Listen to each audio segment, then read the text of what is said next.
বন্ধুরা আমি করব লতা দিয়ে আর ড্রাই শুটকি দিয়ে। এই যে লতাকে ভাপিয়ে নিয়েছি, কাটল বিচি ভাপিয়ে তুলে রেখেছি, পেঁয়াজ কুচি নিয়েছি আর শুটকিগুলো ধুয়ে রেখেছি। এদিকে পেঁয়াজ রসুন ভেজে নিয়েছি। এদিকে দিয়ে দিচ্ছি কড়াইতে তেল গরম হয়ে গেছে, পেঁয়াজ কুচি দিয়ে একটু ভালো করে ব্রাউন করে ভেজে নেব। তো পেঁয়াজগুলো আমার ব্রাউন হয়ে গেছে, এখন দিয়ে দেবো ওই যে শুটকিগুলো একটু ভেজে নেব তেলের সঙ্গে।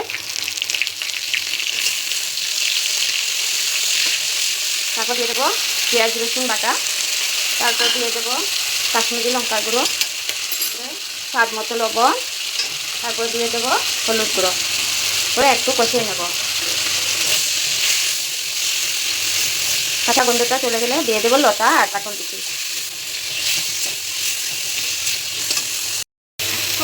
এগুলো আমার ভাজা হয়ে গেছে, তেল ছেড়ে দিয়েছে। এখন দিয়ে দেবো লতা আর কাটল বিচিগুলো দিয়ে একটু কষিয়ে নেব।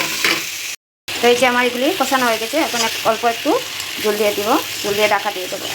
খুব একটা ঝোল রাখবো না, একটু গায়ে মাখা রাখবো।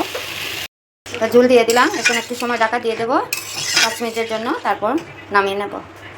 তো দেখো বন্ধুরা, এই যে লতা শুটকিটা হয়ে গেছে, এখন আমি নামিয়ে নেব। তো তোমাদের কেমন লাগলো জানাবে।